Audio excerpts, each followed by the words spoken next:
we have to be honest with you. In the past week or so, we have been catching ourselves doing something that we usually tell you not to do. We're pretty sure you're experiencing this as well. I have been very much going through certain emotions in my life since childhood.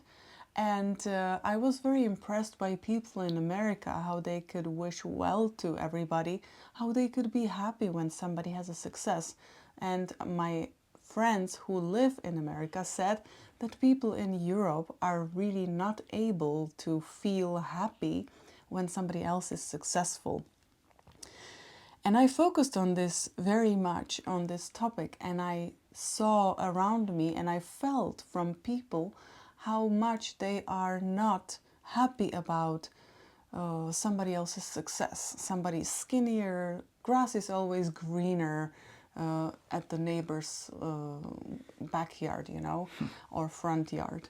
And this is very constricting feeling, and I started to feel it too in certain moments, and it was very not logical that I felt like sort of like jealous, and I was so overwhelmed by this jealousy feeling or unhappiness for others that I had to ask my ChatGPT, and I also asked Claude, it's another AI specialist, and I told them that they have to be my coach, and I said that I feel sort of like jealousy, but it's a very big mixture of feelings. It's not only jealousy that I don't wish it to anybody, but I feel down for myself, and I self-blame.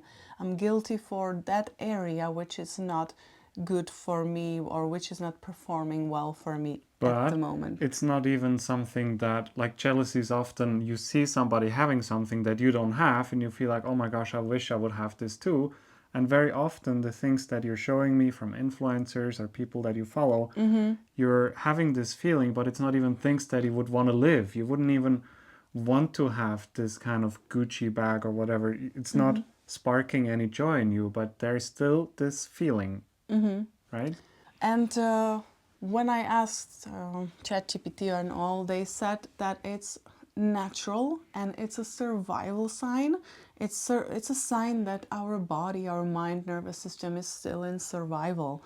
And I was curious, because when you are a child, I was compared about how I'm doing at school, how I'm doing at sport, and that created this guilt mixture with frustration, with whatever, and we all have it in us because it was a survival mechanism, and when we were fitting in just the right amount, then we were actually really greatly blended in a whole pack. And I have an example that my dog, we had puppies so very long time ago, and we had particularly one beautiful puppy which we all adored. I don't know why, but she was just beautiful sweetheart. And You mean one of the puppies from Luna? Naomi. One from Luna? No, From Ireland? very long time ago. Okay. And we were adoring her, cuddling her. We cuddled all of them, but Naomi was special. And one day it happened that the whole pack, even though she was outstanding and she was like super special to everybody, not extra special. There was just 1% or 5% more that she was more special to us. We were showing affection to all of them. But the pack decided to attack her. And the pack started to attack her so badly that I had to take her and go somewhere else with her and heal her.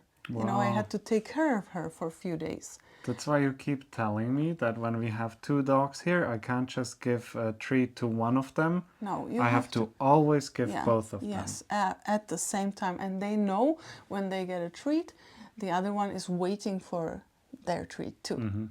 And it's just probably our nature that we don't like, even if somebody's super superior and a leader, we also don't like it. We don't like somebody to outshine us, and we don't like somebody who is too low, and it's very stressful for us, right? And GPT and also Claude told me that these feelings are really great, and it is actually not jealousy, but it's a social comparison pain. And unmet longing, which is really good because you can see what areas you are not performing and where it's very good to focus at or on, and there you can just like improve and tune in your meditations or in your thoughts and energy, and it could be like really really good for you because you see where your minuses are. But also it causes in me, for example, sometimes a freeze response. And the freeze response is related to stress, to past trauma, and it's so slight that normally during the normal life I would never be aware of that. It's just because I was working with those emotions, I could feel it, how it is freezing us.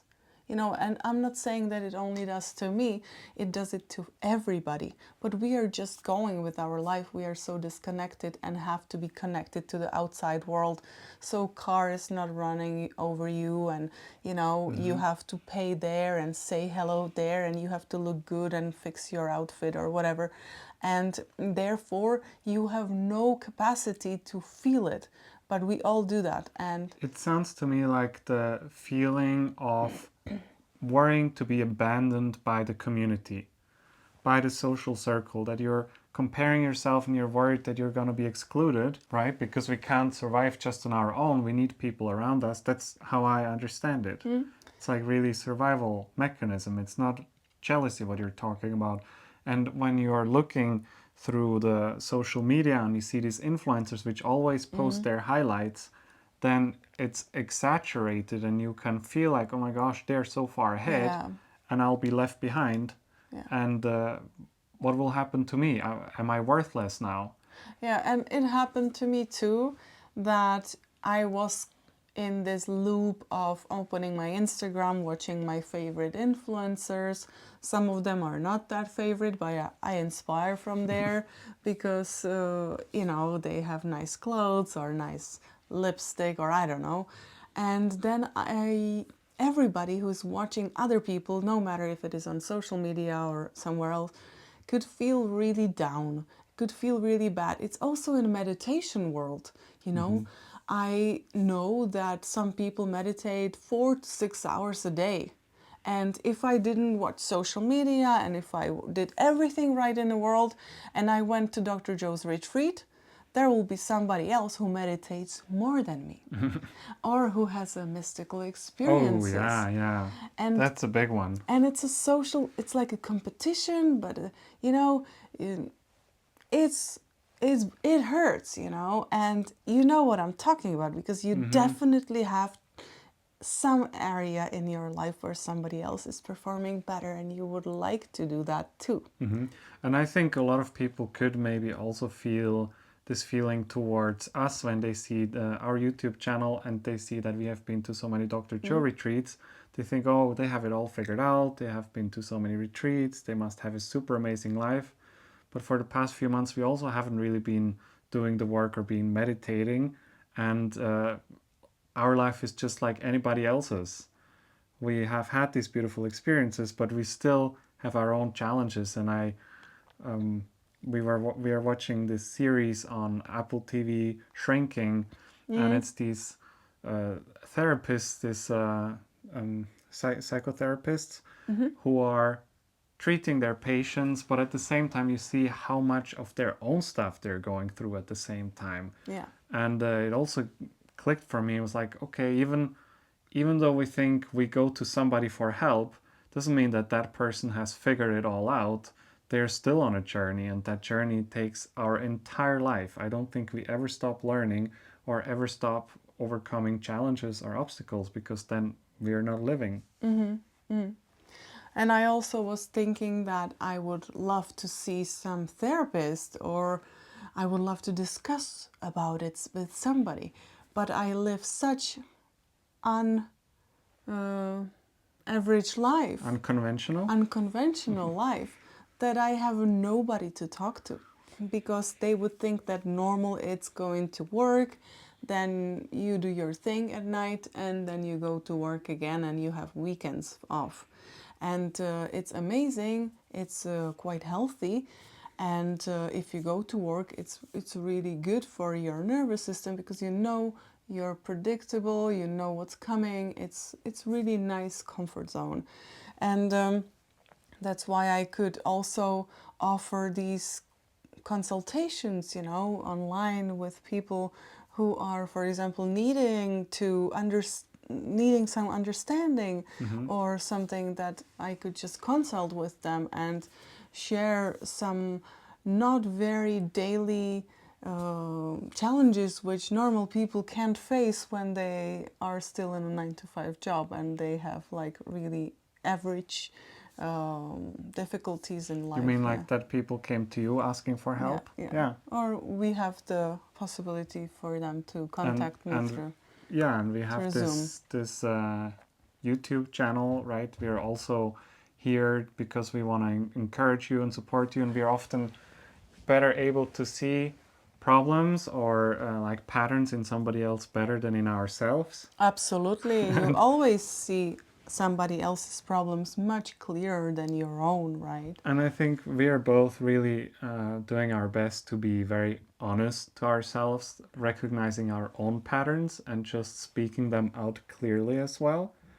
Instead of that you would just go down the rabbit hole of being frustrated with your life, you actually speak it out, and you say, hey, that's how I feel, and it's kind of strange, and you find an explanation for it, and it makes sense, and you can free yourself from it. Yeah, because I feel like these feelings, whatever you feel in your body, can just be very constricting. And I'm like, I don't want this. That's not me. Why would I feel bad for somebody having a new girlfriend, or somebody moving to Bali and Yeah, that was an having example. successful business, or having free hotels everywhere? Why would I feel bad for it, right?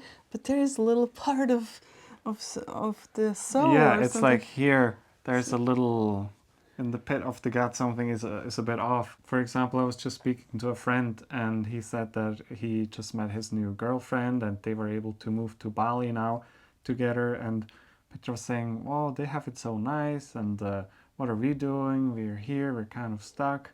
I was actually I had a really cool morning, I put all the bad paper, which was not supposed to be recycled because it was already a few times recycled. And I was like, wow, it's like a first spring day. So I'm going to smoke it. I'm going to make a fire. I have a feeling that I have to light candle and make fire. And I put it all in a bag nicely. I prepared it, and I was so cool about it. And I wanted to go outside. We have Sundays, so I would make a little fire, and I would smoke the land and so and then he comes with me to me and says, like, somebody else moves to Bali and so on. It's absolutely like I had it really nice until I started to compare with It's somebody strange, else's. right? Like it was a great day, and then you hear somebody else's life, and then you think, "Oh my gosh, my life is not that good, anyways." But it was It's yeah. really tricky. Just You have to be careful. I'll let you finish it though. Yeah, well, I was then saying, "Look, honey, do you remember? So they just got together, but 7 years ago when we met, we were also going to Bali. We were traveling to Southeast Asia. If we shared our story with somebody else, they could also think, oh my God, they have it nice, young, fresh love, moving to a different country. Isn't it great?" Yeah. But we have been doing this. They're just 7 years after us now. Yeah, but so when you have it really cool and you're happy like me about burning my trash, basically, and the sun was shining, it was very early Being morning. happy about little things. So I had it really cool. I had a blast, I would make fire outside.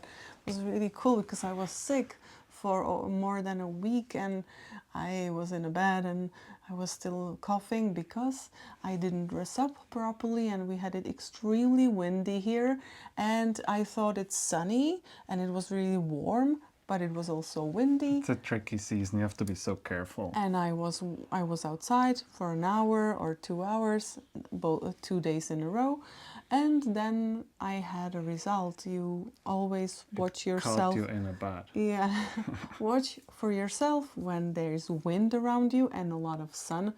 Don't forget to take your coats, take your scarves and everything. You will be happy, your body will be happy. Otherwise, you will lay in bed like me. And Chinese medicine talks a lot about spring and winds and how dangerous it is. Okay. Yeah. So they all the time when I watch some Chinese medicine doctor or practitioner, they always remind in the spring, hey, please dress up because you will be tricked that it's looking like summer, but it is not summer. So crazy story. I was going with the car. I was driving on the highway about a week ago, and we've already had here like 3-4 weeks. We had it kind of warm. It was never raining or snowing. It was like 15-16 degrees Celsius per day, and it was sunny, you know. It was almost feeling like spring or summer.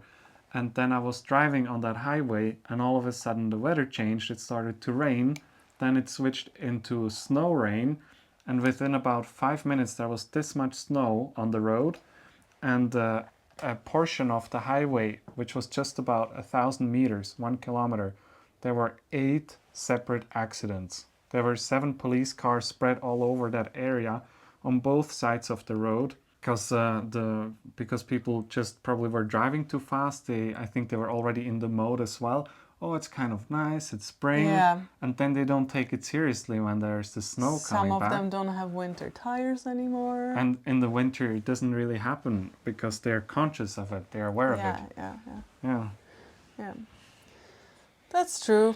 And I was happy that he came back home and he was fine because I couldn't drive my mom to where he was driving her. And I said, hey, I'm so happy you're back. And he and that nothing happened to you, that you were safe. And he's like, I'm always safe. Yeah. Also, when I told her mother later, I said, look, you have here a little angel hanging in the car. I was driving her car. So I'm fine, you know.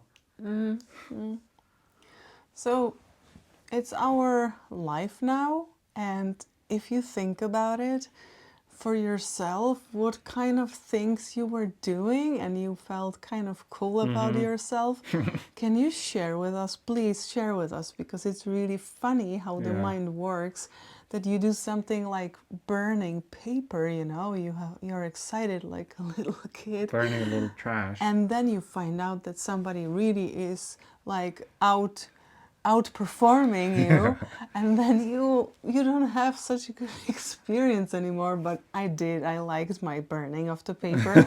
But you know, it's always better somewhere else. So can you share your story? We would love to read from about you, from what happened to you, because it's funny. And did you get, by the way, a name for this feeling? Do you have like a label that you can put on it?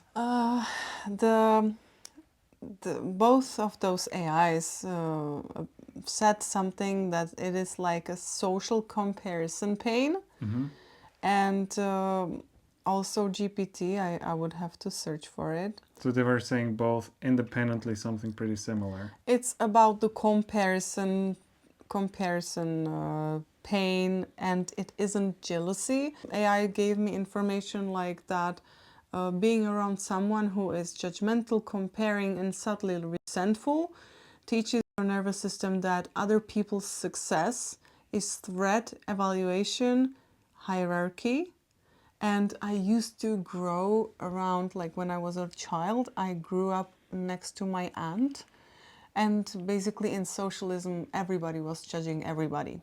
It was extremely, like communism was everybody judging everybody. We had even people in the streets who were going, and they were like going to the police and saying, oh, this person is suspicious, they do this, they do that. So it was very big public fear in this country, and you couldn't do anything weird, you couldn't outstand, you couldn't have anything nice on you, because you were immediately judged by a person who was connected to the police, and you were immediately reported, and you could go even to the police station to explain yourself, or you could go to the prison. It was absolutely normal practice, and those people knew about them. People knew who it was, so they were behaving very carefully, and they walked on the tippy toes around them. Yeah, on eggshells. It was extremely bad, and I grew up in post-communism, of course, but the people who were around me, they experienced it. And for example, my aunt was constantly judging me. And for example, my cousin is like 12 years old younger than me, and she was born, and I loved her, and I cared for her, and I wanted to, babysit her and everything. And what my aunt started to do is that she started to compare me and her.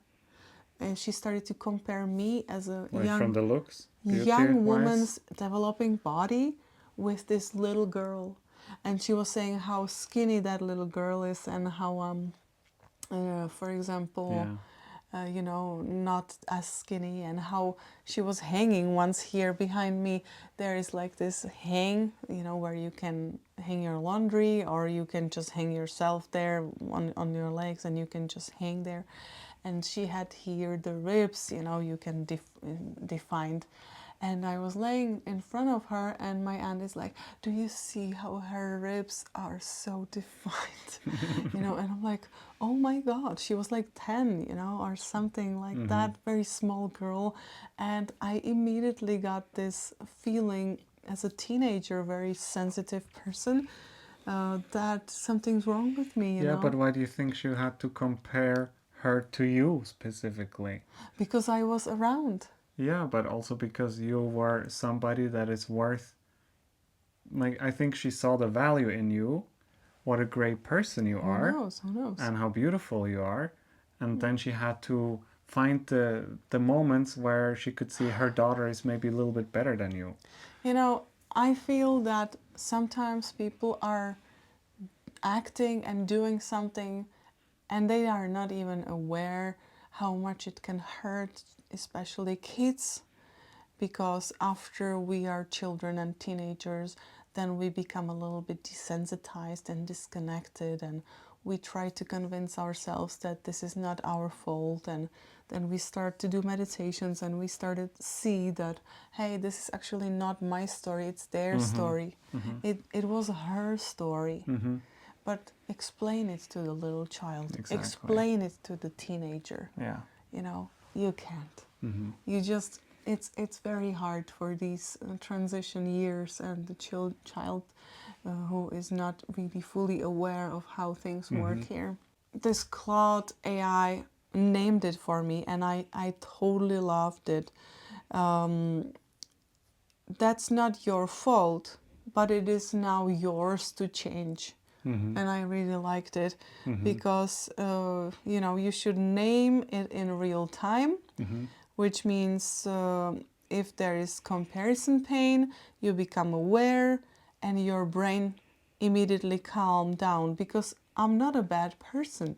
I wish everybody to be well, but why do I feel so down? You don't even want to feel this way. No, you don't do it on purpose. No.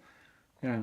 And then instead of getting judgmental about you, or I about me, it said get curious instead. Like, ask yourself, like, what is the trigger and where is it coming from, so I see what I probably want, or what I want to experience or create more.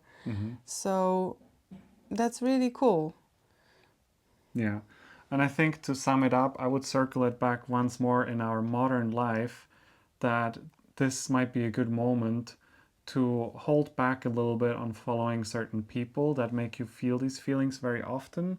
You were also saying today, hey, how about I'm just going to delete my Instagram, or just not going to follow these people anymore? Because if it's triggering you so often, why not just look away? Why not look in the other direction? Why not look in your own garden, in your own front yard or backyard, and see how beautiful you have it?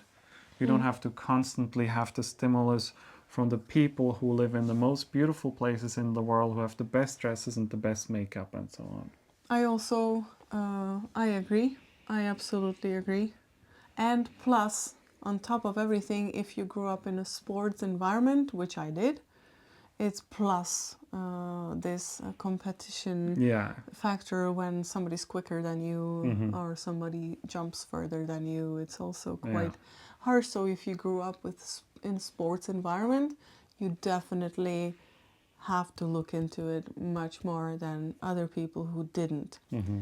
And I have something outside of everything, but I totally have need to share it because if you see, I'm drinking my blueberry smoothie, and after so long I have this plastic straw, Mm-hmm. and it is plastic straw which I can put in a dishwasher and I can rewash it. And Raphael was telling me a story about glass straw, Mm-hmm. and I thought that I become more careful about drinking and using glass straws and drinking from them. It's a nice idea. It's a It's beautiful great. idea, but he told me that. Would you like to say it? Yeah, I heard about a woman who was using it and it was broken, and she was drinking through it and had the glass in her throat and in her stomach, and she had to go to the hospital. Mm-hmm. So at least something from this video as like a immediate life hack, or I don't Yeah. know, just don't use glass straws. Mm-hmm. Just try to drink it without a straw, or just very well check. There are other alternatives. Yeah, Mm-hmm. yeah, check it very Good to be well. aware of. Yeah, because you never know what's in the straw. If they are dark, you never see inside. You know, it's better to be careful, and I just had to say it today because, yeah, because I just thought it's a great thing to share. Yeah. We missed you very much. We're happy that you are with us today. And if you would like to share some more time with us, you can watch this video here next. And don't ever forget that you're unlimited.